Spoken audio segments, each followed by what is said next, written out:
அஸ்ஸலாமு அலைக்கும் வரஹ்மத்துல்லாஹி வபரகாத்துஹு. அல்ஹம்துலில்லா. இன்றைய நம் தலைப்பு பார்த்தோம்னா, ஒரு தொழுகை நம்ம எந்த அளவுக்கு பயபக்தியோடு தொழுகிறோமோ அந்த அளவுக்கு அந்த தொழுகை துஆ செய்யுமா அல்லாஹ்கிட்ட.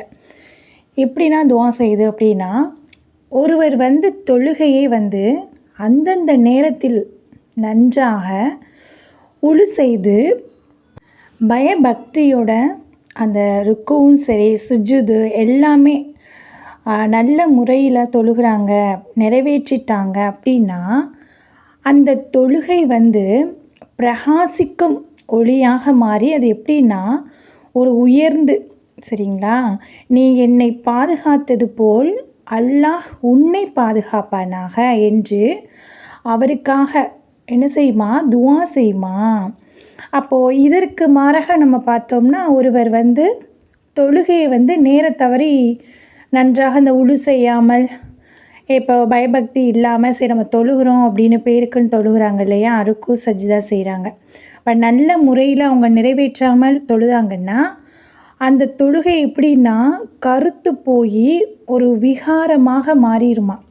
ஒரு தண்ணீரில் ஒரு எடுத்துக்காட்டாக சொன்னோம்னா, ஒரு தண்ணீரில், ஒரு நல்ல தண்ணீரில் ஏதாவது ஒரு கலப்படம் பண்ணும்போது ஒரு கலர் மாறுது இல்லையா, அந்த மாதிரி ஒரு கலர் மாறுது. இதுவே நீங்கள் பயபக்தியோடு தொழுதிங்கன்னா அந்த தண்ணீர் தூய்மையாக இருக்கும். அதோட எடுத்துக்காட்டு பார்த்தோம்னா, அப்போ நிறைவேற்றாமல் என்ன செய்வோம், தொழுகிறாங்க அப்படின்னா அந்த கருத்து போயிடும்.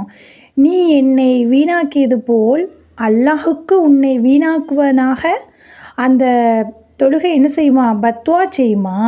பிறகு அந்த தொழுகை பழைய துணியை தூர எறிவதை போன்று அந்த தொழுதவரின் முகத்தில் வீசி எறியப்படுகிறது அப்படின்னு யார் சொல்கிறாங்க, அண்ணன் நபி ஸல்லல்லாஹு அலைஹி வஸல்லம் அவங்க கூறுகிறாங்க.